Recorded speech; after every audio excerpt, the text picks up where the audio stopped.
Hello hi नमस्कार जय जगन्नाथ मु आरजे हरप्रिया आपण मैंने शुणुंट रेडियो सुरभि 89.6 FM नदिका। श्रोता बंधु मु आज आपण मानक पई नहीं आसी गोटे छोट गपटी गपटीर ना कांची अभिजा। तेबे डेरी न करी चलतु गपटी को सुनिबा।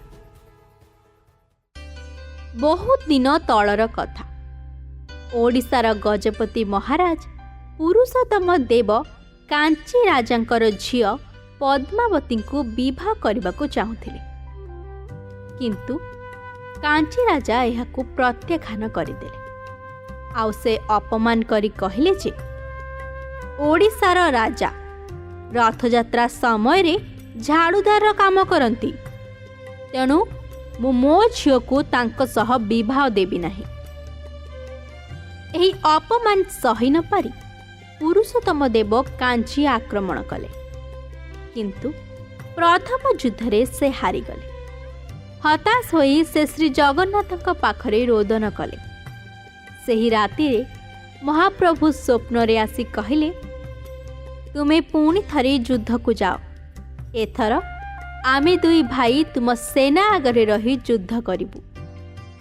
राजा सैन्य सामंत धरी द्वितीय थर युद्ध को बाहरिले, किंतु राजा पहुंचवा पूर्वरु रास्ता रे माणिकी नामक जड़े गौडुणी दही बिकबाकू जाउथिला।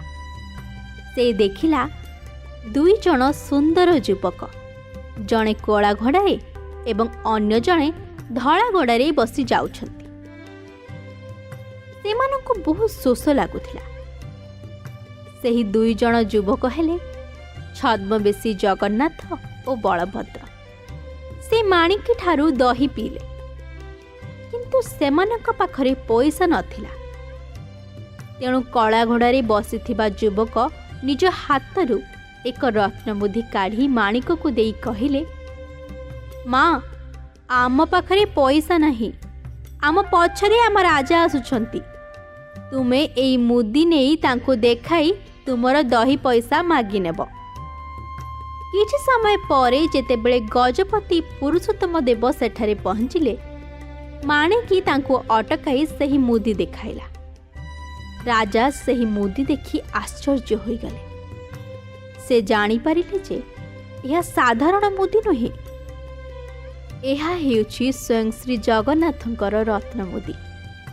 राजा बुझीगले जे प्रभु तांको देइथिबा कथा रक्षा करिसंती एवं स्वयं सेनापति साजी युद्ध को जाइछंती। राजा खुशी होई माणिकी को बहुत धनरत्न देले एवं से ग्रामर ना माणिक पाटणा रखिले।